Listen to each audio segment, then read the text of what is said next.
మనమందరం కట్టు మూసుకున్నట్లయితే చిన్న ప్రార్థన చేసుకుని వాక్య బలాన్ని ధ్యానించుకుందాం. పరిశుద్ధులైన దేవా, మీ పరిశుద్ధమైన పాటలు వందనాలు స్తోత్రం చెల్లించుకుంటున్నాం తండ్రి.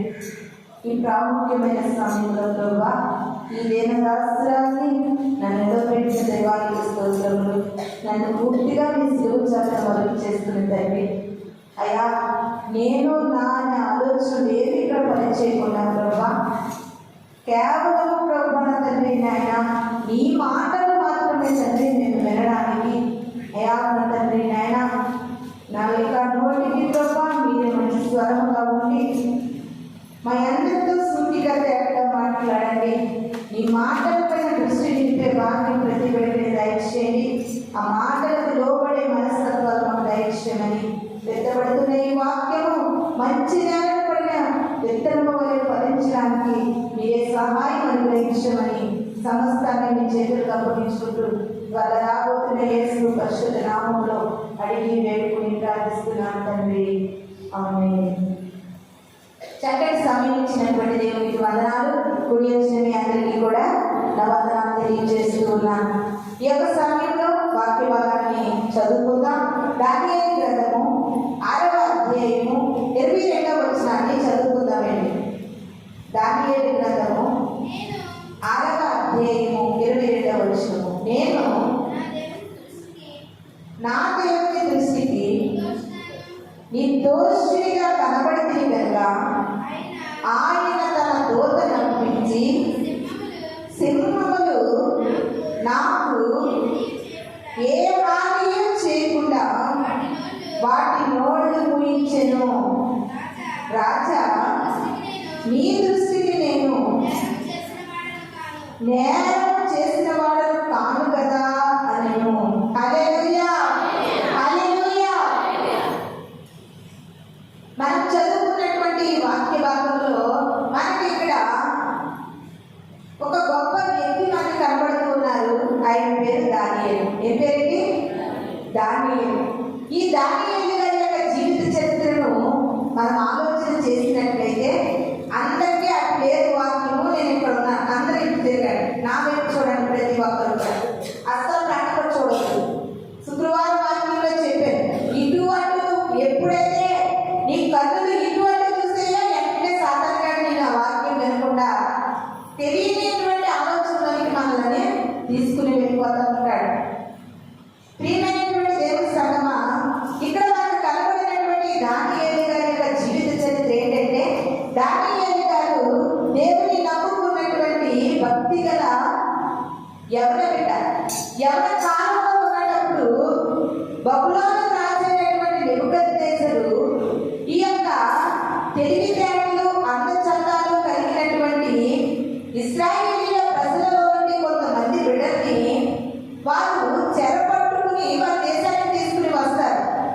వారి దేశానికి తీసుకుని వచ్చినప్పుడు దేవుని కొరకు నిలబడిన వారు నలుగురు బిడ్డలుగా మనకి దానియేలు గ్రంథంలో కనబడతా ఉంటారు. అందులో అనన్య, అజర్య, ఆ పేర్లు అంటే ఎవరికి అర్థం కావట్లేదు. వీళ్ళ అసలు పేర్లు దేవుని సరిగా వారి తల్లిదండ్రులు పెట్టిన పేర్లు. మనకి ఎలా అర్థమవుతుందంటే షడ్రకు, మేషకు, అబేద్నెగో అంటున్నాం. ఈ పేర్లు ఎవరు పెట్టారు? నెబుకద్నెజరైన రాజు పెట్టాడు ఈ పేరు. అసలు పేరు ఇవి కాదు. దానియేలు గారి జీవిత చరిత్రను మనం ఒకసారి చూస్తే, ఒకసారి ఆ పేరు మీకు కనపడితే చూడండి. ఒకసారి మీకు ఆ పేరు కనబడుతూ ఉంటాయి. వారి పేరు ఏంటనేది మీకు కనబడతాయి. దానియేలు గ్రంథంలో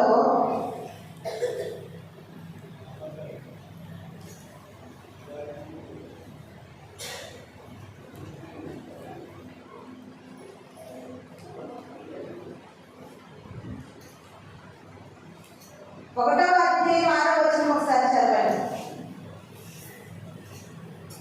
1వ అధ్యాయము 6వ వచనం.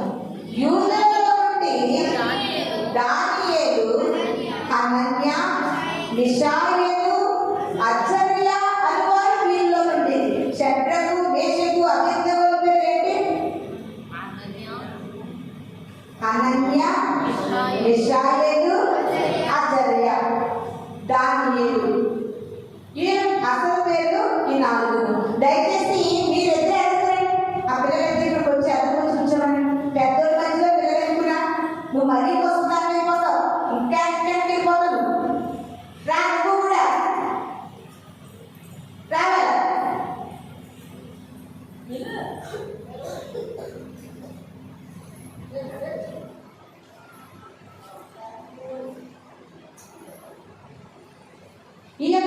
దానియేలు, హనన్య, మిషాయేలు, అజర్య అనేటటువంటి నలుగురు యవన బిడ్డలు కూడా వారి యొక్క ప్రాంతం నుండి, వారి దేశం నుండి ఇంకొక దేశానికి నెబుకద్నెజరు అనే రాజు దీన్ని తీసుకొచ్చినప్పటికీ కూడా వారి భక్తిలో మార్పు లేదు, వారి విశ్వాసంలో మార్పు లేదు, ప్రభు సన్నిధిలో వారు బ్రతికే విధానంలో కూడా ఎక్కడ మార్పు లేకుండా వారు జీవించినట్లుగా మనకి యొక్క దానియేలు గ్రంథంలో కనబడుతూ ఉంది. అయితే ఈ నలుగురిలో ఈ యొక్క సమయంలో మనము దానియేలు గారి కోసం కొన్ని మాటలు మనము నేర్చుకుందాం. ఏంటంటే ప్రియమైన దేవుని సంగమా, ఈ దానియేలు గారికి దేవుడు ఇచ్చినటువంటి మహాజ్ఞానం ఏంటంటే, ఒక రోజు రాజు గారికి కళ వచ్చింది. ఏమొచ్చిందండి? కళ. మనకందరికి కళ వస్తాయా? కళలు కాకపోతే అది మనిషే కాదు, ఏదో కళ, అది చెడ్డగాలో మంచిగాలో ఏదో కళ వస్తుంది. ఒక్కొక్కసారి కళలో కూడా మనం ఎలాంటి ప్రాంతాలను చూసి చెప్తూ ఉంటాం. అందరికీ కళలు వస్తాయి. ఇప్పుడు నాకు ఒక కళ వచ్చింది, మీలో ఎవరైనా నా కళను చెప్పమంటే ఎవరైనా చెప్పగలరండి? నాకు వచ్చిన కళ మీకు చెప్తే పోనీ దాని అర్థం ఏంటో చెప్పగలరు. కాదు, నేను రాత్రి కళ నాకు ఎవరు చెప్తారు? ఎవరు చెప్పలేదు. అలాంటి పరిస్థితి ఈ దానియేలు గారి జీవితంలో ఎదురైంది. ఈయన ఉన్నటువంటి ఆ యొక్క బబులోను దేశంలో ఆ రాజ్యాన్ని పరిపాలిస్తున్న రాజు అయినటువంటి నెబుకద్నెజరు గారికి ఒక కళ వచ్చిందంట. ఆయన అంటున్నారంట, నాకు ఏ కళ వచ్చిందో ఈ రాజ్యంలో ఎవరైనా సరే ఆ కళ చెబితే వారిని నేను ఉన్నతంగా నిలవబెడతాను, నా సంస్థానాల మీద అధిపతిగా ఉంచుతాను అన్నారంటే. అంటే చాలా మంది ఆ యొక్క కలభావం చెప్పడానికి అనేక మంది ప్రావీణ్యులు, జ్ఞానవంతులు చాలా మంది ఆ దేశంలో ఉన్న వారందరూ వచ్చి రాజుగారి కళ ఏంటో కూడా చెప్పలేకపోయారండి. రాజుగారి కళ ఏంటో చెప్పకపోతే అప్పుడు దానియేలు గారు అంటున్నారు, రాజా నీ కలభావం ఏంటో నేను తెలియజేస్తాను. అది ఎంత విడ్డూరం ఒక్కసారి ఆలోచించండి. ఆ రాజు ఎవరు? ఆ రాజుగారి కళ ఏంటి? ఆ కళను ఈయన చెప్పడం ఏంటి? వెంటనే దానియేలు గారు ప్రభు సన్నిధిలో మోకరించి, అయ్యా ఆ రాజుకు వచ్చిన కళ ఏంటో నాకు తెలియచేయాలి, అప్పుడు నేను వెళ్ళి రాజుగారికి ఆ కళభావం నుంచి కళలు చెప్తాను, కళభావాన్ని చెప్తానని ప్రభు సన్నిధిలో మోకరించినప్పుడు వెంటనే యెహోవా దేవుడు రాజుగారికి ఏ కళ వచ్చిందో దానియేలు గారికి వివరించారంటే. దానియేలు గారి జీవితం చూస్తే ప్రియమైన దేవుని సంగమా, ఎక్కడ ఏ మనుష్యునికి కూడా ఎన్నడూ జరగని సంఘటనలు దానియేలు గారి జీవితంలో మనకు కనబడుతున్నాయి. వెంటనే రాజు దగ్గరికి వెళ్ళి నీకు కళ ఇలా ఇలా వచ్చిందని కళనంతా వివరించాడంట, కళభావం చెప్పాడంట. అప్పుడు నేను ఇవన్నీ ఎందుకు వివరించట్లేదంటే, ఈ రోజు మనం చెప్పుకోబోతున్న అంశము వేరే, దానియేలు గారి కోసమే కానీ వేరే అంశాలు మనం ఈ రోజు చెప్పుకుంటున్నాం. అందుకే నేను అవన్నీ వివరంగా మీకు చెప్పట్లేదు. అయితే ప్రియమైన దేవుని సంగమా, రాజు అన్నాడంట, ఈ రాజ్యంలో ఉన్నటువంటి జ్ఞానవంతులు, ప్రావీణ్యులు అందరూ కూడా వచ్చిన కళని, కళభావాన్ని చెప్పలేదంట. నువ్వు చెప్పావు కనుక నిన్ను ఈ యొక్క నా యొక్క రాజ్యంలో ఒక అధికారిగా, ఒక అధిపతిగా నేను నియమిస్తున్నాను అని రాజు నియమించాడంటే. నియమించినప్పుడు అక్కడ ఉన్న వాళ్ళందరికీ కూడా చాలా కోపం వచ్చిందంట. ఇదేంటి, పరాయి దేశం నుండి తీసుకొచ్చినటువంటి వాడిని రాజుని ఉన్నతమైన అధికారాన్ని నిలబెట్టాడు అని ఎలాగైనా సరే దానియేలులో తప్పులు వెతకాలి, లోపాలు వెతకాలి. ఏ రాజైతే దానియేలుని ఒక అధిపతిగా, అధికారిగా నిలబెట్టాడో ఆ రాజు ద్వారానే ఈ దానియేలుని మనము హతము చేయాలి అని కొంతమంది దానియేలు మీద కుట్ర పన్నారండి. కుట్ర పడితే ఎన్ని లోపాలు వెతకాలనుకున్నా సరే దానియేలులో ఒక్క లోపం కూడా కనబడలేదండి. దానియేలులో ఒక మిస్టేక్ కూడా కనబడలేదంట. వారు ప్రతిరోజు కూడా దానియేలుని గమనిస్తూ ఉన్నారు.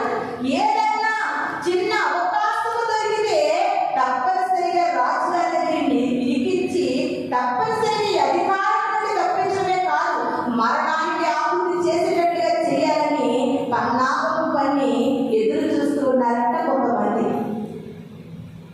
అప్పుడు దానియేలు గారిలో ఏ లోపము కనిపించకపోయేసరికి వారికి ఒక అవకాశం వచ్చిందంట. ఏంటంటే రాజుగారి దగ్గరికి వెళ్ళి అంటున్నారంట, అయ్యా రాజా, నువ్వు రాజ్య పరిపాలన చేసి మమ్మల్ని పాలించే రాజువి, నువ్వు ఏ దేవుడినైతే మొక్కుతున్నావో, ఏ దేవుడినైతే ప్రార్థిస్తున్నావో మేమందరము అదే దేవుడిని ప్రార్థించాలి కదా అని అడిగారండి. అవును అన్నారండి. మరి నువ్వు నిలబెట్టిన దానియేలైతే నువ్వు నిలబెట్టిన బొమ్మకు మొక్కకుండా, నువ్వు నిలబెట్టిన దేవుడికి ఆరాధన చేయకుండా ఆయన వేరే దేవుడిని ప్రార్థిస్తున్నాడు, వేరే దేవుడిని ఆరాధిస్తున్నాడు. దీనికి సమాధానం ఏంటి అని రాజుగారిని అడిగారంటే, అడిగితే ప్రియమైన దేవుని సంగమా, దానియేలు గారు అంటే రాజుగారికి చాలా ఇష్టం కనుక, చాలా ఇష్టము. రాజుగారు దానియేలు గారిని ఎంతో ప్రేమిస్తున్నారు. ఎందుకంటే ఆయన జ్ఞానాన్ని చూసి, ఆయన ప్రావీణ్యతను చూసి, ఆయన బుద్ధి విజ్ఞానాలను చూసి రాజుగారు దానియేలుని ఎంతో ప్రేమిస్తూ ఉంటే, ఇలా కొంతమంది కుట్రవన్నీ రాజుగారికి ఏదోలాగా దానియేలు కోసం ఏదో మిస్టేక్ చూపించాలని ప్రయత్నాలు చేసి అన్నారట, దానియేలు రోజుకి 3 యెహోవా దేవుడిని ప్రార్థిస్తాడు. ఆయన తన గదిలోకి వెళ్ళి తూర్పు వైపుగా కిటికీలు తెరిచి దేవుడి సన్నిధిలో ప్రార్థిస్తాడు. ఏ నాడు కూడా నువ్వు నిలబెట్టిన ప్రతిమకు మొక్కలేదు రాజా. అందుకని ఒక శాస్త్రం మనం విడుదల చేయాలి. ఏంటంటే ఒక శాస్త్రం విడుదల చేయాలి. ఏంటంటే ఎవరైతే ఈ రాజ్యంలో ఉన్న ప్రజలందరూ కూడా రాజుగారు నిలబెట్టినటువంటి ప్రతిమకు మొక్కకుండా వేరే దేవుడిని ప్రార్థన చేసినప్పుడు, వేరే దేవుడిని ఎవరైతే ఆరాధిస్తారో వారిని సింహాలలో పడవేయడం జరుగుతుంది అన్నారండి. అనగానే శాస్త్రం రాసేరు. వెంటనే రాజుగారు దాని మీద సంతకం చేసేరు. ముద్ర వేయబడింది. ఆ శాస్త్రము అమలులోకి వచ్చింది. అప్పుడు రాజుగారు దానియేలు, శాస్త్రం ఒకటి విడుదలయ్యింది, శాస్త్రం అమలులోకి వచ్చింది కనుక నేను ఇంకా నీ దేవుడిని ప్రార్థన చేయొద్దు, నీ దేవుడిని నమ్ముకోవద్దు, నీ దేవుడిని బ్రొక్కవద్దు, నేను నిలబెట్టిన ప్రతిమకు నువ్వు బ్రొక్కాలి అని దానియేలు గారికి చెప్తే, దానియేలు గారు అనుకున్నారట, ప్రాణాలన్నా పోవాలి కానీ నా దేవుని నుండి మాత్రం నేను వేరుపరచబడను. పౌలు గారు కూడా అలానే అంటున్నారు, శ్రమయైనను బాధలైనను హింసైన వస్త్రహీనత ఉపద్రవములు కట్టములైన యేసుని ప్రేమ నుండి నన్ను ఎడబాపేటి వారెవరు. ఈ లోకానుసారమైనవి ఏ పరిస్థితులు, ఏ స్థితిగతులు కలిగినప్పటికీ కూడా నీ దేవుని ప్రేమ నుండి ఈ లోకంలో ఏది ఎడబాయకూడదు, ఏది ఎడబాయకూడదు. చాలా మంది వారికి ఇష్టమైన వారిని కోరుకుంటే దేవుడి మీద కోపించి మందిరాలు మానేసేవారు ఉన్నారు. వాళ్ళు కోరుకున్నది దేవుడు ఇవ్వకపోతే దేవుడి మీద కోపించి మందిరం మానేసేవారు ఉన్నారు. లోకానుసారమైన విషయాల కోసం దేవుడి సన్నిధిలో దూరమైన వారు ఉన్నారు. కానీ దానియేలు అలా దూరం అవ్వలేదు. ప్రియమైన దేవుని సంగమా, రాజా నీ ఆజ్ఞ ప్రకారంగా, నీ చిత్త ప్రకారంగా సింహాల బోధలోకి వెళ్ళడానికి నేను సిద్ధమే, కానీ నా దేవుడిని ప్రార్థించకుండా నేను ఉండలేను. పాట పాడమే కదండి, ప్రభువా ప్రార్థన నేర్పయ్యా, ప్రార్థించకుండా నేనుండలేనయ్యా. క్రైస్తవులుగా జీవిస్తున్నాం. ఏనాడైనా ప్రార్థన చేయకుండా రోజులు ముగిస్తావా? ప్రార్థన చేయకుండా అన్నిటికీ టైం కేటాయిస్తున్నావు. అన్నిటినీ అందులో తినడానికి మరీ టైం పెట్టుకుంటాం. టైం అయిపోతుంది తినేలా, టైం అయిపోతుంది కొట్టేసుకోవాలి, టైం అయిపోతుంది తెచ్చుకోవాలి. హడావుడి లోకానుసారమైన విషయాలు టైం అయిపోతుంది. మందిరానికి వెళ్ళాలని ఎంతమంది ఉంటుందండి? ఈరోజు ఆదివారం మందిరానికి వెళ్ళాలని ఎంతమందికి ఉంటుంది? అయ్యో ఈ రోజు శుక్రవారం దేవుని సన్నిధికి వెళ్ళాలని ఎంతమందికి ఉంటుంది? ఎంతలో కనబడి అంతలో మాయమైపోయే ఈ శరీరాన్ని పోషించుకోవడానికి, శరీరాన్ని సుఖపెట్టుకోవడానికి, శరీర ఆశలు తీర్చుకోవడానికి, శరీర కోరికలు తీర్చుకోవడానికి పొద్దున్న లేచి రాత్రి పడుకునేంత వరకు ఏదో తెలియని హడావిడి వేరాలు మనందరి కూడా. కానీ దానియేలు జీవితం అలా లేదు. ప్రియమైన దేవుని సంగమా, రాజుగారు అంటున్నారు, దానియేలు నా కోసం రా, ఒక్కసారి రా, నేను నిలబెట్టిన ప్రతిమకు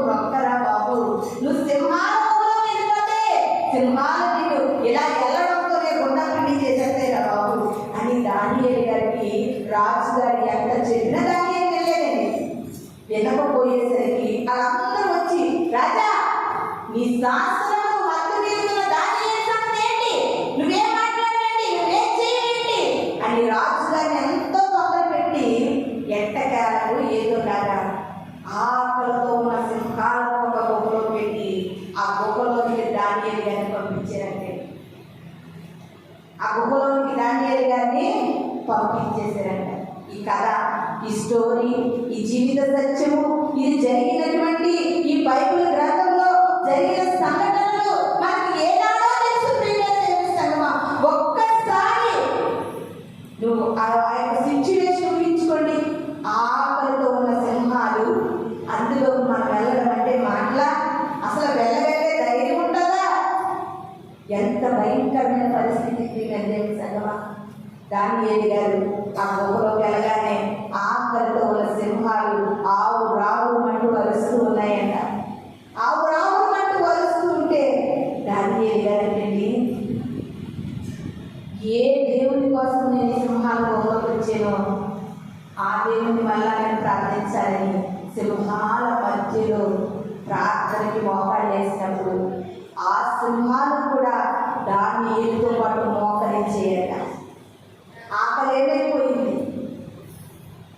ఆకలి ఏమైపోయింది? పిల్లలు దేవుని సన్మా సింహాల నోళ్ళని దేవుడు ఏం చేశాడండి? ముయించి వేస్తే. ఇది నాని దేవుడి కొరకు మనం ఎలా బ్రతుకుతున్నాం అనేది లెక్క. అదే ఆ లెక్క మనకు వద్దు. మనం అడిగింది ఇచ్చేయాలి, మనం ఏదైతే ఇచ్చేయాలి, మన లైఫ్ చక్కగా సాగిపోవాలి. అందులో కష్టాలు ఉండకూడదు, నష్టాలు ఉండకూడదు, ఇరుకులు ఉండకూడదు, ఇబ్బందులు ఉండకూడదు, శ్రమలు ఉండకూడదు. ఈ కొద్ది జీవితం శుభవంతంగా అయిపోవాలి. కానీ దేవుడికి నచ్చినట్టుగా మనం ఉండడం అనేది అది అసలే అదే పని కాదు అని మనం అనుకుంటాం. తెలుసా? కానీ దానియేలు గారు దేవుని యొక్క చిత్తములో దేవుని కంటే అసలు సింహాల గుహలోకి వచ్చినప్పుడు ఆకలితో ఉన్న సింహాలంటే దానియేలు చుట్టూ మోకరించేయంట. ఒక కుక్క మనం వెంటాడితేనే ఎంత భయపడతామండి. ఆ కుక్క ఇస్తే చాలా ప్రమాదం. అలాంటిది సింహాలు, సింహం కూడా కాదు, సింహాలు, ఎన్ని సింహాలు ఉన్నాయి దేవుని సంగమా. ఆ సింహాల మధ్యలో అంత ధైర్యంగా భక్తుడు వెళ్ళగలిగాడంటే ఎక్కడ నుంచి వచ్చిందంటారంటే ఆ ధైర్యం ఎక్కడ నుంచి వచ్చింది? ఆ ధైర్యం ఆ రాత్రంతా కూడా దానియేలు ప్రార్థన చేస్తూ ఉన్నాడు. దానియేలు కాదు, సింహాలు కూడా మోకరించి దేవుని స్తుతిస్తూ ఉన్నాయి. రాజు గారు కంటండి ఆ రాత్రంతా నిద్ర పట్టలేదంట. అయ్యో చక్కటి దానియేలు, నా కలం చెప్పిన దానియేలు, నా భావం చెప్పిన దానియేలు, నాకు జ్ఞానం చెప్పిన దానియేలు, నా రాజ్యాన్ని ఎలా పరిపాలించుకోవాలో నాకు సలహా చెప్పిన దానియేలు, అలాంటి దానియేలు లాంటి వారు నా రాజ్యంలో ఎవరు లేరు. అలాంటి వ్యక్తి నేను సింహాల గుహలో వేసేసేనే అని రాజుగారు అంటే రాత్రంతా కూడా ఆయన ద్రాక్షారసం పుచ్చుకుంటారని రాత్రి కాలంలో రాజు చేసే పని ఏంటంటే ఇష్టమైన ద్రాక్షారసం త్రాగుతూ మత్తుగా ఉండి అనేకమైనటువంటి స్త్రీల ద్వారా నాట్యాలు చేయించుకుని ఎంజాయ్ చేసి ఆనందించి అప్పుడు నిద్ర వస్తే పడుకుంటారంట రాజుగారు. అలాంటి రాజుగారు ఆ నైట్ ఏం చేశారంటే ద్రాక్షారసం ఉంటుకోలేదంట, నాట్యం చేసే స్త్రీలను రమ్మలేదంట. ఒక్కరు కూడా ఆ మంచం మీద పరుండి ఇటు అటు దొల్లుతున్నట్టు నిద్ర పట్టట్లేదు. ఎందుకంటే దానియేలు కోసం ఇలా తెల్లవారుతుందని కొరికి ఆ యొక్క వెలుగు వస్తుందనేసరికి రాజు హడావుడిగా లేచి దానియేలుని ఏ సింహాల గుహలో అయితే వేశారో ఆ గుహ దగ్గరికి చాలా ఫాస్ట్గా వెళ్ళిపోయి ఆ గుహ దగ్గరికి వెళ్ళి దుఃఖ స్వరముతో, అవన్నీ కూడా ఉన్నాయండి బైబిల్లో, దుఃఖ స్వరముతో, బాధతో, వేదనతో దానియేలు అని పిలుస్తున్నాడంటే రాజు అనుకుంటున్నాడు, నేను పిలిస్తే మాత్రం దానియేలు ఎప్పుడో సింహాలు తినేసి ఉంటాయి కదా అని ఎందుకు ఆ నమ్మకం కలిగిందో. కానీ రాజు గారికి ఆ యొక్క గుహ దగ్గరికి వచ్చి దానియేలు దుఃఖ స్వరంతో పిలుస్తుంటే చిత్తము రాజా అనే స్వరం వినబడుతున్నట్ట. ప్రియమైన దేవుని సంగమా, దానియేలు నువ్వా? ఇంకా వెతుకున్నావా? రాజా, నేను సేవించున్న దేవుడు గొప్ప దేవుడు. ఆయన ఎంత గొప్ప దేవుడు అంటే సింహాలను పూజించిన దేవుడు. ఆయన ఎంత గొప్ప దేవుడు అంటే సింహాలను కూడా నాతో పాటు మోకరింపజేసిన దేవుడు. రాజా, నువ్వు నిలబెట్టిన ప్రతిమకు లేని శక్తి, నువ్వు బ్రహ్మమైన బొమ్మకు లేని శక్తి,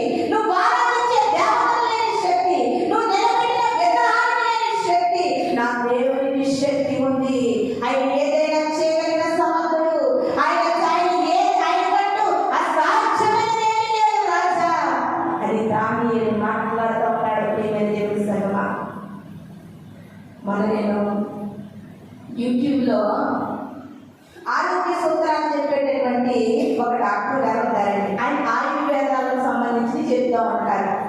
ఆయన పేరు చాలా మంది తెలిసే ఉంటుంది. డాక్టర్ రామచంద్రరావు గారు అనే ఒక ఆయన ఉంటారు. ఆయన ఎప్పుడు కూడా ప్రకృతి దేవుడు మనకి ఇచ్చిన వరము, మన సకల రోగాలు తగ్గడానికి ప్రకృతిలోనే మనకు మందు ఉంది. ఆకుల్లోని, వేరుల్లోని, కొమ్మల్లోని, చెక్కల్లోని మనకు మందు ఉందని ఎన్నో చెప్తూ ఉంటారండి. అవన్నీ మనకు కాదు, కానీ ఆయన ఒక స్టేట్మెంట్ ఇచ్చారండి. ఆ స్టేట్మెంట్ నాకు బాగా నచ్చింది. అయ్యా, యేసుక్రీస్తు నిజమైన దేవుడు వెళ్ళిపోకు, అందరూ కుడిపోతున్నట్టు వచ్చేకు, అందరూ నమ్మేసుకుంటారని నమ్మేసుకోకు. నీకంటూ మనసు ఉంది, నీకంటూ ఆలోచన ఉంది, నీకంటూ ఒక ఇష్టం ఉంది. ఒక్కసారి మనసు పెట్టి ఆలోచించు. దేవుడు అనేవారు ఎలా ఉన్నారో తెలుసా? మనము నిర్మించినవి మనకు దేవుడు కాదు. అర్థమైందా? అని చెప్తాడండి, మనము నిర్మించుకున్నవి మనకు దేవుడు కాదు. ఒక రాయి తెచ్చుకుని అక్కడ పెట్టుకుని దానికి ఏదో కొంచెం రంగులు పూసేస్తే అది దేవుడు కాదు. ఒక చెక్క తెచ్చుకుని అక్కడ ఒక గుడి కట్టి పూజ చేస్తే దేవుడు కాదు. ఒక చెక్క బొమ్మ అయినా మానవుడు తయారు చేయాలి, ఒక రాతి బొమ్మ అయినా మానవుడు తయారు చేయాలి. ఆరు దేవుడు కాదు, కానీ మనలను నిర్మించిన వాడే దేవుడు అన్నాడండి. హల్లెలూయా, హల్లెలూయా. మనము నిర్మించుకున్న వాడు దేవుడు కాదు, మనలను నిర్మించినటువంటి సృష్టికర్త అయిన వారే దేవుడు అని బైబిల్ గ్రంథంలో మాటలు ఎత్తిపెట్టి చెప్పాడు. దేవుడి సంగమా, ఎప్పుడైనా నువ్వు ఆలోచించేవా? ఎప్పుడైనా నువ్వు ఆలోచించేవా? రాయి రప్పవద్దు, చెట్టు పుట్ట కొలవవద్దు. రాయి రప్పవద్దు, చెట్టు పుట్ట కొలవవద్దు. పరిశుద్ధుడు వచ్చినాడు, పరములు తెచ్చినాడు. చిత్రాల వాడే మన యేసయ్యా, చాలా చిత్రాల వాడే మన యేసయ్యా, చిత్రాల వాడే మన యేసయ్యా, చాలా చిత్రాల వాడే మన యేసయ్యా. ఎంత చిత్రాల వాడంటే చిత్రాల వాడు. ఎంత చిత్రాల వాడంటే అగ్ని గుండంలోకి వెళ్ళిన అగ్ని వాసన లేకుండా కాపాడిన వాడు. ఎంత చిత్రమైన వాడంటే ప్రియమైన దేవుడి సంగమా, ఎర్ర సముద్రాన్ని రెండు పాయలు చేయగలిగిన దేవుడు. ఎంత చిత్రాల వాడండి మన యేసయ్యా.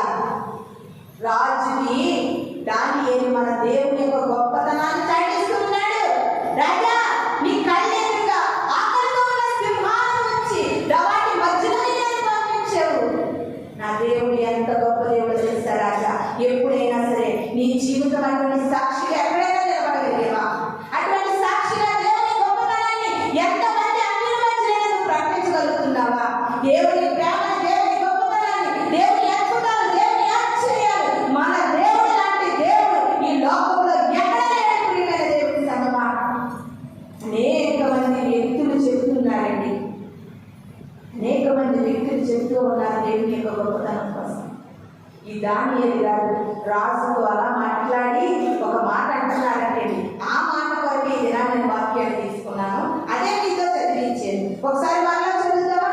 6వ అధ్యాయం 22వ వచనము. నేను నా దేవుని దృష్టికి నిర్దోషిగా కనబడింది కనుక ఆయన దూత పంపించి సింహముల నాకు ఏ హాని చేయకుండా వాటి నోళ్ళు మూయించెను. హల్లెలూయా, హల్లెలూయా. దానియేలు గారికి దేవుడు సహాయం చేయడానికి గల ముఖ్య కారణం ఏంటో తెలుసండి? దానియేలంట దేవుని దృష్టికి నిర్దోషిగా కనబడతా ఉన్నాడంట. ఎలా కనబడుతున్నాడు? నిర్దోషిగా కనబడుతున్నాడు. దానియేలు అంటున్నాడండి, రాజు గారి దగ్గర ధైర్యంగా ఒక మాటతో చెప్పాలంటే కాలం ఎగరేసి పడుతూ చెప్తూ ఉన్నాడు.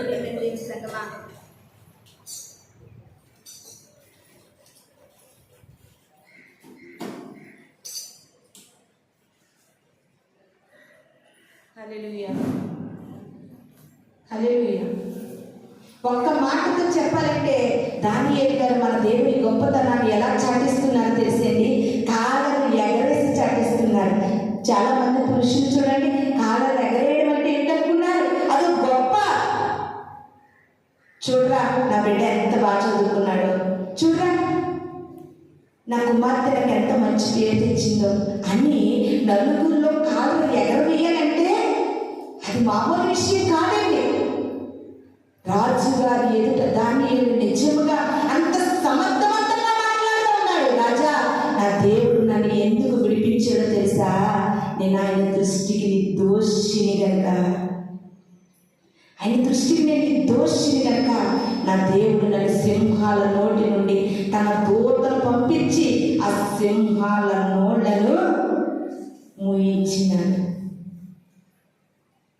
ఈ యొక్క సమయంలో దేవుడు మనతో మాట్లాడుతూ అంటున్నాడండి, నువ్వేమి ఊహించగలుగుతున్నావు? నీవు నిర్దోషిగా కనబడి నీలో నిర్దోషత్వం కనపరిచి ఈ లోకంలో అపవాది వేస్తున్నటువంటి ప్రతి తంత్రాలను నువ్వు ఊహించగలుగుతున్నావా? అగ్ని బాణాలను వాపగలుగుతున్నావా? అది పెడుతున్నటువంటి ప్రతి పరిస్థితులను నువ్వు ముయించే బిడ్డగా ఉన్నావా? నువ్వు ముయించే బిడ్డగా నీ శక్తి ధైర్యం ఉండాలంటే ముందు నీలో నిర్దోషత్వం ఉండాలండి. నువ్వు నిర్దోషిగా ప్రభువుకు కనబడాలి. ఒక్క మాట ఆలోచన చేస్తే ఇది నీ ప్రభువు దేవుని వెతుకువారు కలరేమో అని ఆకాశంలో నుండి తొంగి చూస్తే ఏ క్రైస్తవులు నిర్దోషులుగా కనబడగలుగుతున్నారు?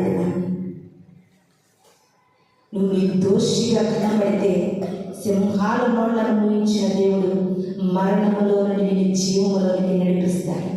నువ్వు నిర్దోషిగా కనుక ఉండగలిగితే నువ్వు ఏది అడిగినా దేవుడు నీకు కాదనడండి. మనకు అదేమి కాదు, నేను దోషిగానే ఉంటాను, నా దేవుడు నాకు సహాయం చేయాలి. కాదు ప్రేమిస్తాను. ఆయన యథార్థవంతులకు ఏ మేలు చేయమన్నాడు.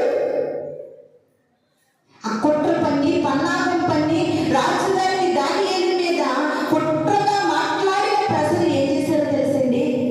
బెదిరించారు దానియేలు నువ్వు కనుక రాజు పెట్టిన ప్రతిమకు దొరకకపోతే సింహాల బాగుత అయిపోతావు. ఇది నువ్వు ఏ బెదిరింపులతో ఉన్నావు? చూడండి, ఎవరైనా మనం బెదిరించారనుకో మనకి కొంచెమైనా భయం వస్తుంది కదండి. బెదిరింపు అంటే ఎవరైనా ఎంత చూస్తారు, కానీ ఎవరైనా బెదిరిస్తే ఏమో ఏ టైంలో ఏం చేస్తారో అని భయం వస్తుంది. అలాగే దానియేలు గారు వారు బెదిరించే ప్రియమైన చేస్తారు. నువ్వు నిర్దోషమైన క్రైస్తవుడు అయితే, నువ్వు నిర్దోషిగా ఉండే క్రైస్తవురాలుగా జీవిస్తుంటే ఈ లోకంలో ఎన్ని బెదిరింపులు నీకు వచ్చినప్పటికీ కూడా నువ్వు బెదిరిపోవు ప్రియమైన దేవస్థానం. అలలను కొట్టిన అదలను వరదలేని వచ్చినా బెదిరిపోను. ఎందుకంటే నా దేవునికి నా నిర్దోషమైన మనస్సు ఏంటో ఆయనకు తెలుసు. నేను ఎంత నిర్దోషత్వంతో నా హృదయాన్ని సిద్ధపరచుకుంటున్నానో ఆయనకు తెలుసు. ఈ లోకం ఇచ్చే బెదిరింపులకు నేను ఏమాత్రం కూడా బెదిరిపోను. హల్లెలూయా. ప్రియమైనటువంటి దేవుని సర్వ దాన్ని ఇస్తున్న ఒకే ఒక స్టేట్మెంట్ ఇదేనా మనం మాట్లాడుకోగలుగుతున్నాం. రాజా, నా దేవుడు నన్ను ఎందుకు రక్షించాడో తెలుసా? ఆయన ఎదుట నేను నిర్దోషిగా ఉన్నానయ్యా.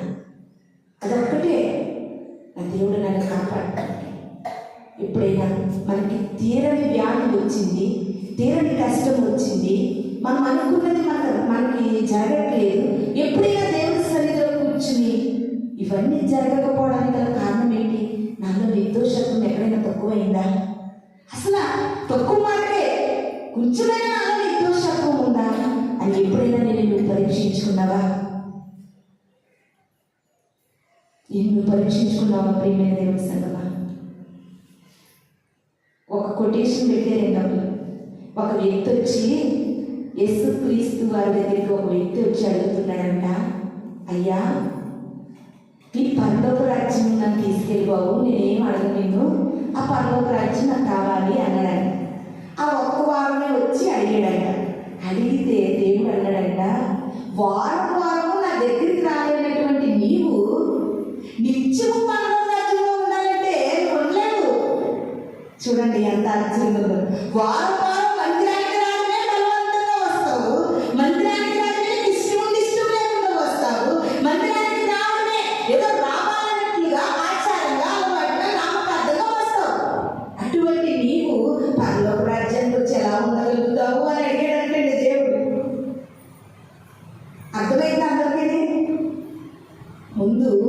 భక్తి అనేది, నీ విశ్వాసం అనేది, దేవుని పట్ల నీ ప్రేమ అనేది, నీ నిరీక్షణ అనేది ఈ లోకంలో నువ్వు చూపించగలిగితేనే ఆ లోకాన్ని నువ్వు చేరగలుగుతావు.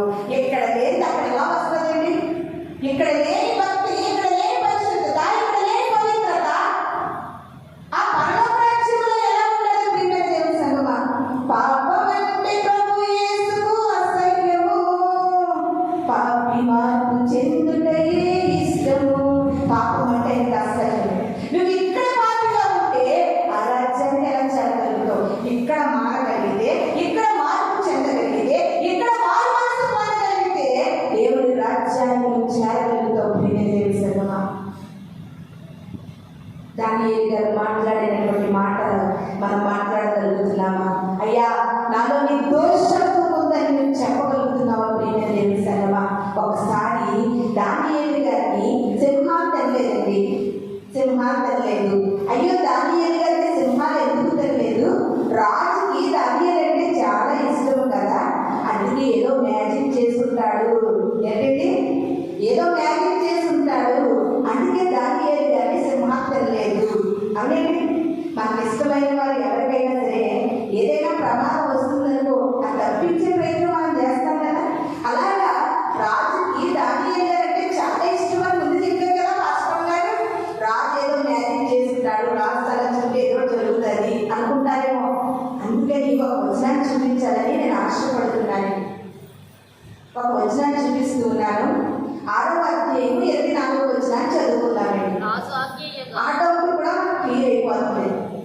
రాజు ఆజ్ఞ ఇయ్యగా దానియేలు మీద నింద మోపిన ఆ మనుష్యులను వారు తోడుకుని వచ్చి సింహముల గుహలో పడద్రోసి వారి కుమారులను వారి భార్యలను పడద్రోసి వారు ఆ గుహ అడుగులకు రాకముందే సింహముల పాలైపోయారు.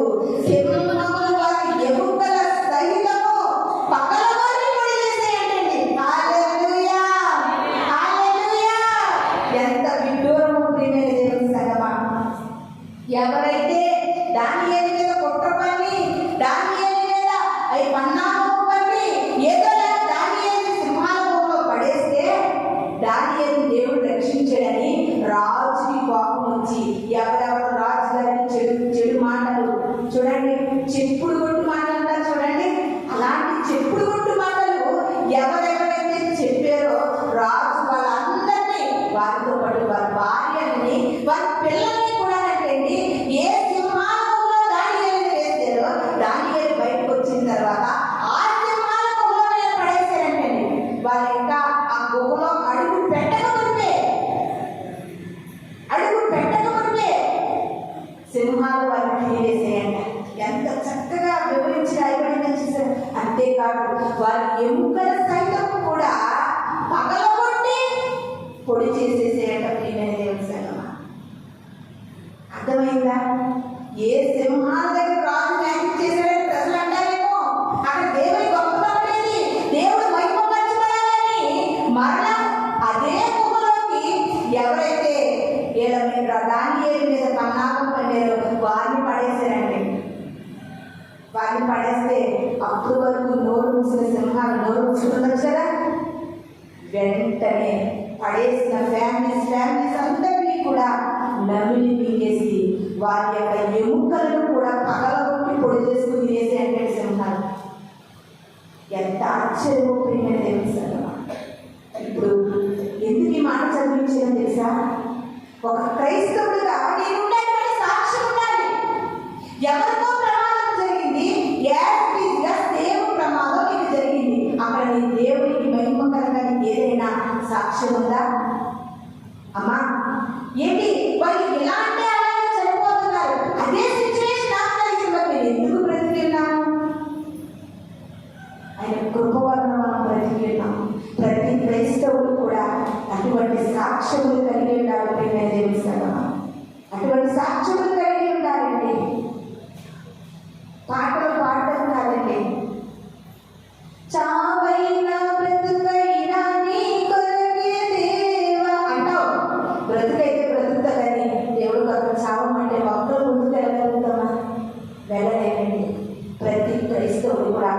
చావుని బ్రతుకుని కూడా సవాలుగా చేసి నిలబడాలి. అప్పుడే నువ్వు నిజం క్రైస్తవుడు, అప్పుడే నువ్వు నిజం క్రైస్తవురాలు. లోక ఆశ్రయాల వరకు మనం బ్రతకడం కాదు, కానీ బ్రతికితే క్రీస్తు వరకు బ్రతుకు, చావైతే లాభము. ప్రియమైన దేవుని సంగమా, అపోస్తలుడైన పౌలు గారికి చెప్పిన పెద్ద కొటేషన్ అండి ఇది. కానీ మనం ఏమంటామంటే, చిన్న శ్రమ వస్తే, చిన్న ఇబ్బంది వస్తే, చిన్న కష్టం వస్తే, ఏం దేవుడమ్మా, ఏం ప్రభు అమ్మా, ఏం చేస్తాయమ్మా, అయ్యో కష్టంగా ప్రార్థన అన్ని తగ్గుతాయంటారు, మాకెందుకు తగ్గమ్మా. ఇలాంటి మాటలు వినే దేవుని సంగమా కాదు. కాదు, దేవుడి కొరకు డూయిన్గా ప్రతి క్రైస్తవుడు పౌరుషంగా బ్రతకాలని దేవుడు మనకు తెలియజేస్తూ ఉన్నాడండి. ఒకసారి అలాంటి నిర్దోషిగా ఉంటే దేవుడు మనకి ఏ మేలు చేస్తాడో ఒకసారి చదువుకుందాం. నిర్గమకాండము 23వ అధ్యాయము 7వ వచనం చదువుకుందామండి. త్వరగా చదవండి. నిర్గమకాండం 23వ అధ్యాయము 7వ వచనము గట్టిగా చదవండి. 23వ అధ్యాయం 7వ వచనం చదవండి. అబద్ధములకు దూరముగా ఉండుము, నిరపరాధి అయినను నీతిమంతుడైనను చంపకూడదు, నేను దుష్టుని నిర్దోషిగా ఎంచను. హల్లెలూయా, హల్లెలూయా. ఈ యొక్క సమయంలో అంటే దేవుని దృష్టిలో నిర్దోషులు కానటువంటి వారు ఎవరో చెప్పిన ఎంత భయంకరమైన మాట రాయబడింది. అబద్ధములు చెప్పేవారు దేవుని దృష్టికి నిర్దోషులు కాదు. అర్థమైందా? అబద్ధములు చెప్పేవారు దేవుని దృష్టికి నిర్దోషులు కాదు. ఉదయం లేచిన దగ్గర నుండి ఆ నోటితో నువ్వు చెప్పుతున్న అబద్ధాలు ఎన్ని అబద్ధాలండి, అబద్ధాలు అబద్ధాలు. చిన్నదే కదా, పర్లేదులే, ఆ పరిస్థితులను బట్టే, మంచిదే అని అనుకుంటున్నావు.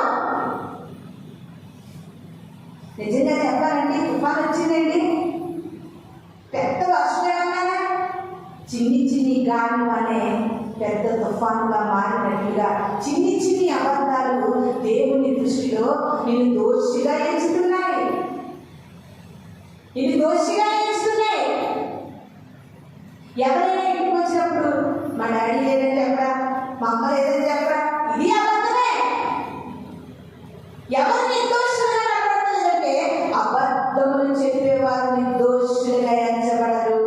నువ్వు నిర్దోషిగా కానప్పుడు సింహాలాంటి శ్రమలు, సింహంలాంటి శోధనలు, సింహంలాంటి ఇబ్బందులు కలిగినప్పుడు నువ్వు ఎలా తప్పించబడతానని నువ్వు అనుకుంటున్నావు? అనుకోవడం కూడా అర్థం కదండి. అబద్ధము మన నోట రాకూడదు. ప్రకటన గ్రంథంలో నరకంలోకి ఎవరు వెళ్ళిపోతారంటే అందులో మొదట రాయబడిన మాట ఏంటో తెలుసా? అబద్ధికులను. అబద్ధికులను అబద్ధం చెప్పడము. నిజంగా పాలు పట్టినప్పటి నుండి మన బిడ్డలకు అలవాటు చేస్తున్నాం అబద్ధం. ఆటోమేటిక్గా మరి అబద్ధాలు మాట్లాడినా తప్పు కాదనుకుంటున్నారు చాలా మంది.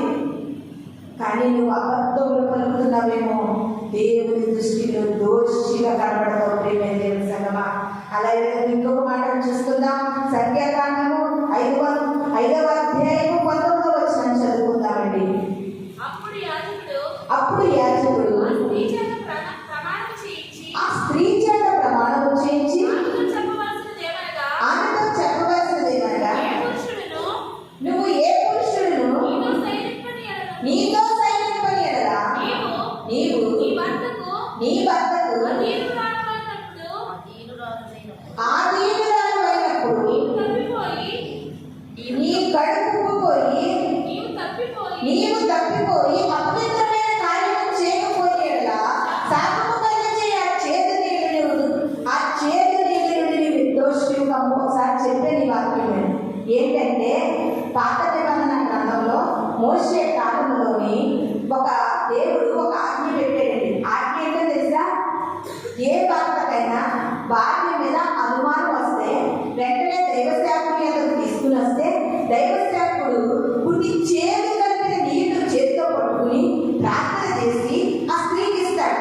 నిజముగా స్త్రీ తప్పు చేస్తే ఆ నీళ్లు త్రాగిన వెంటనే కడుపు ఉప్పి నడుపు పడి చనిపోతుంది.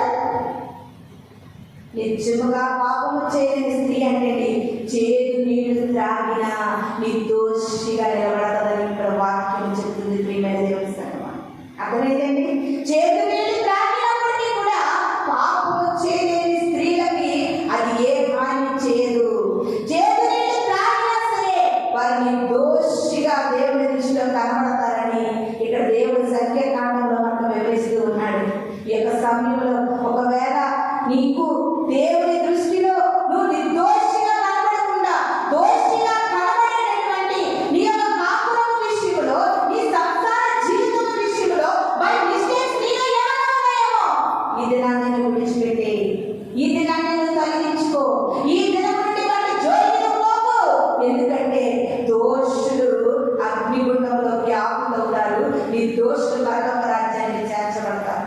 నువ్వు ఏ జాబితాలో ఉంటావో నిర్ణయం నీదే, నిర్ణయం నీదే. ప్రియమైన దేవుని సంగమా, నువ్వు నిర్దోషిగా మారాలంటే చేదు నీళ్లు కలిపిన నీళ్లు నువ్వు తాగినప్పటికీ కూడా నువ్వు పాపం అంటని జీవితాన్ని జీవిస్తే నువ్వు నిర్దోషిగా ప్రభు దృష్టికి కనబడతావని ప్రభు సెలవిస్తూ ఉన్నారండి. అదేవిధంగా ద్వితీయోపదేశ కాండము 5వ అధ్యాయము 11వ వచనం చదువుకుందామండి.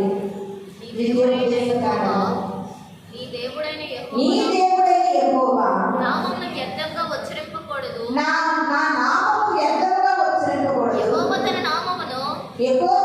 నామమును వ్యర్థంగా ఉచ్చరించు వానిని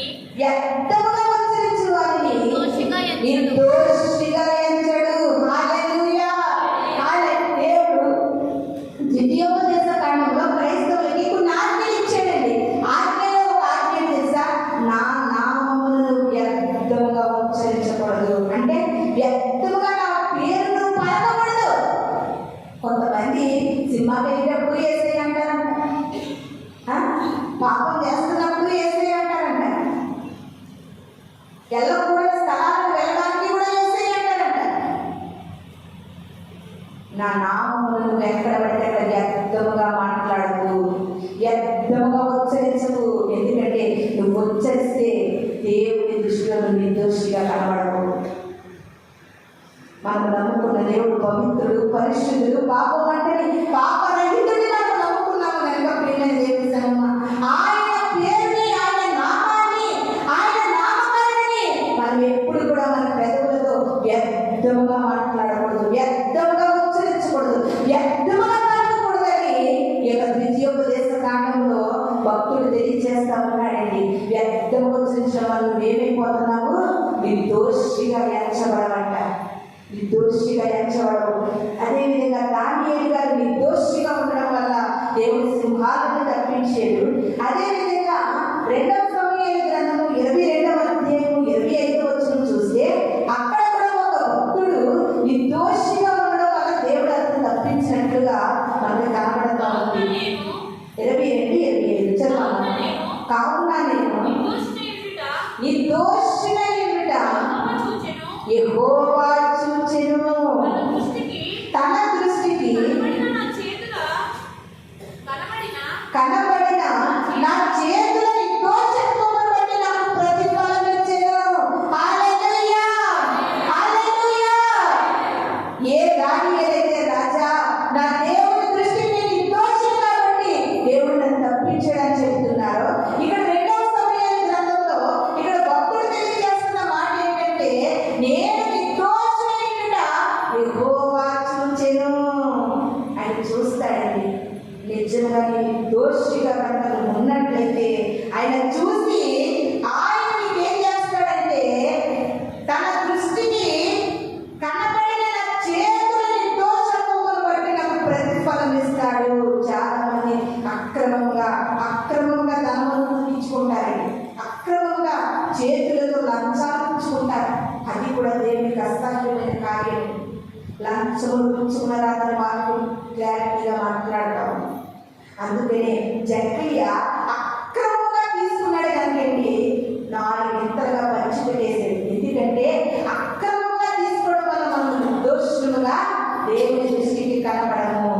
యెహోవా దృష్టికి నేను నిర్దోషిని కనుక ఆయన నా చేతులకు ప్రతిఫలం ఇస్తున్నాడు. ఎంతమంది కష్టపడిన చేతుల కష్టాన్ని అనుభవించగలుగుతున్నారు. జనాన్ని నువ్వెంత కష్టపడినా నీ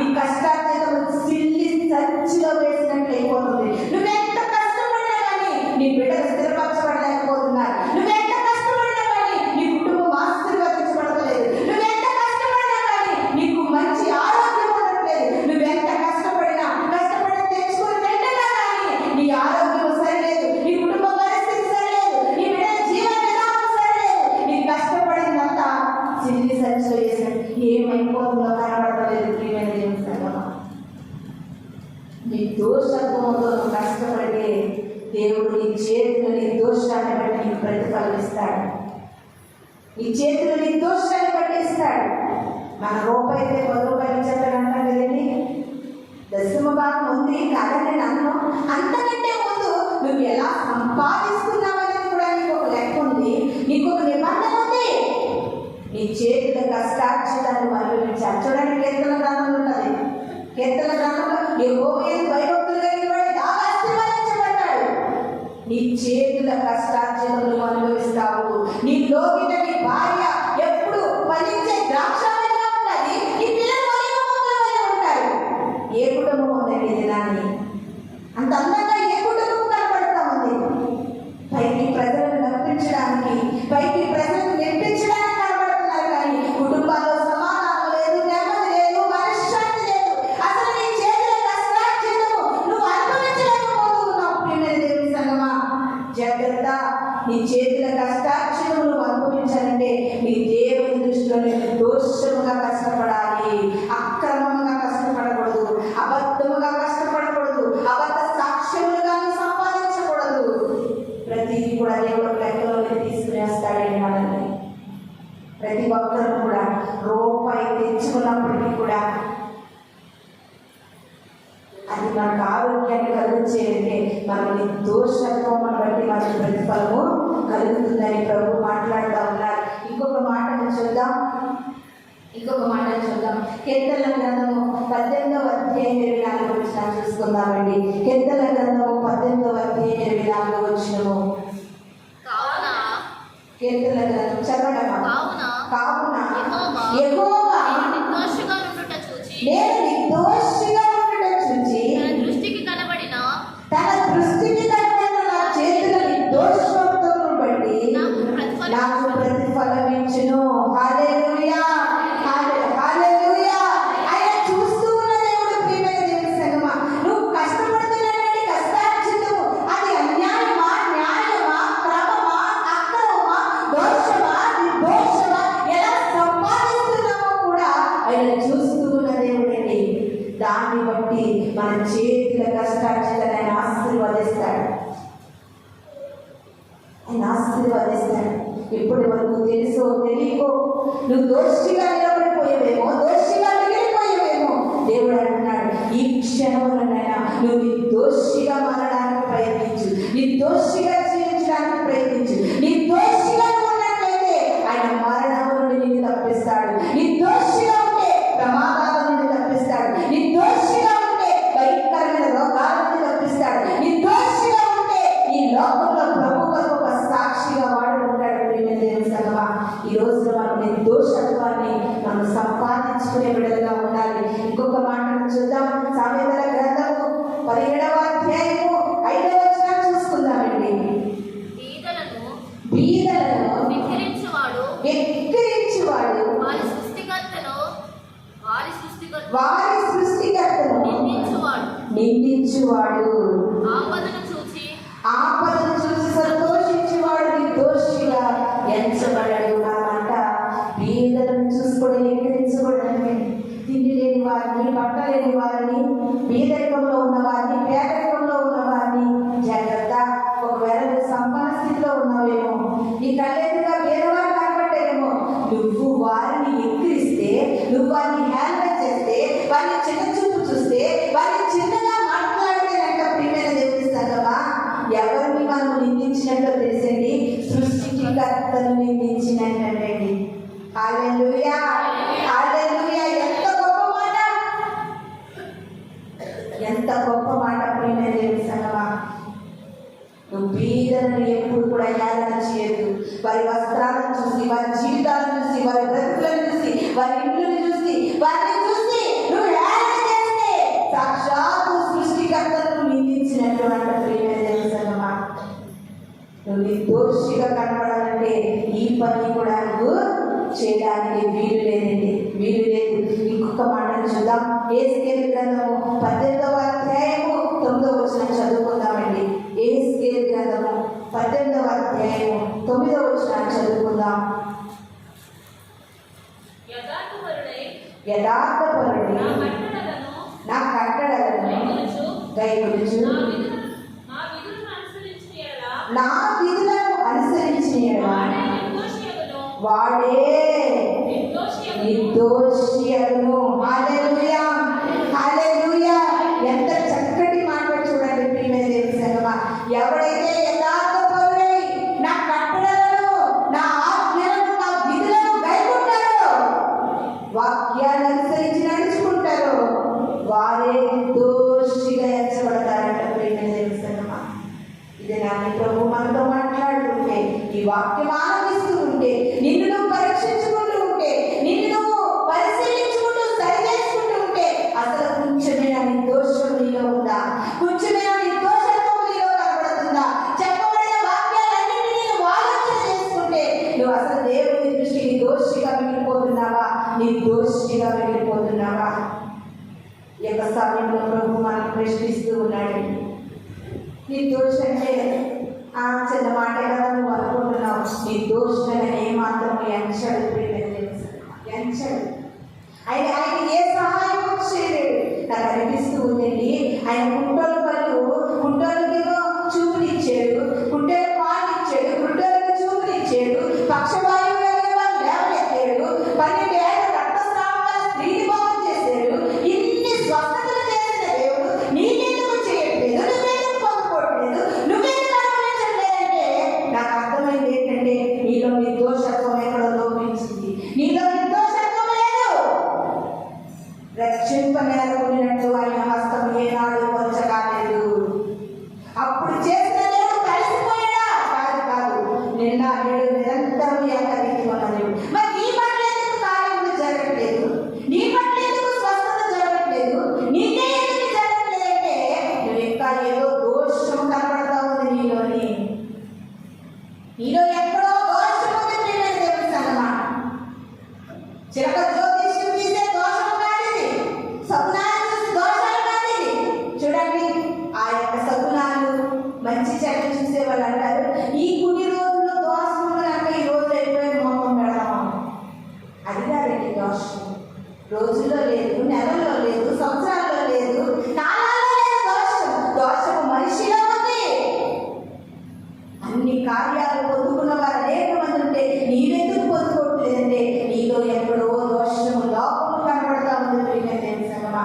లాస్ట్గా మనం చదువుకున్నటువంటి 32వ కీర్తన చదువుకున్నాం కదా, అందులో కూడా ఒక చక్కటి మాట ఉంది. దాన్ని చూసుకుని మనం ముగించుకుందామండి. 32వ కీర్తన మనం చదువుకున్నాం కదా. 32వ కీర్తనలో యెహోవా చేత నిర్దోషి అని ఎంచబడిన వాడు, ఆత్మలో కపటము లేనివాడు. హల్లెలూయా, హల్లెలూయా. ప్రజలందరూ అనుకుంటారు, నువ్వు తీపిగా మాట్లాడుతుంటే, నువ్వు ప్రేమగా మాట్లాడుతుంటే, అమ్మో ఈవిడికి నేనంటే ఎంత ప్రేమ, అమ్మో ఈవిడికి నేనంటే ఎంత ఇష్టము, ఎంత తీపికరమైన మాటలు, ఎంత మాధుర్యమైన మాటలని నీ పైరుమాన్ని చూసి ప్రజలు అనుకుంటారేమో. కానీ ఆయన నీ నిర్దోషత్వము చూసినప్పుడు ఎలా నిర్దోషిగా కనబడతావు తెలుసా? ఆత్మలో కపటం లేనప్పుడు నువ్వు నిర్దోషిగా కనబడతావు. ఆత్మలో కపటం లేనప్పుడు నువ్వు నిర్దోషిగా కనబడతావు. ఇది రానికి ఆత్మలో కపటం ఉంది. ఏ యొక్క క్రైస్తవ భక్తి జీవితంలో కపటము, క్రోధము, ద్వేషము, అసూయ, విమతములు, మత్సరములు, కోపములు, భేదములు, కొట్టలు, కుల్లి, కుసితము ఏమున్నప్పటికీ కూడా ఏ క్రైస్తవుడు దేవుని దృష్టికి నిర్దోషిగా ఎంచబడడు. ఇవన్నీ మనలో నుండి ఒకటిగా మనం తీసివేసి ఉన్నాడు. దేవుని దృష్టికి మనం ఎలా ఎంచబడతాం? నిర్దోషిగా ఎంచబడతాం. నిర్దోషులంటే అగ్నిలో ఉన్నా కలరు, జలములలో వెళ్ళినా కలరు, సింహాల మధ్యలో వెళ్ళినా నష్టం ఉండదు. అగ్నిలో పడవేసినా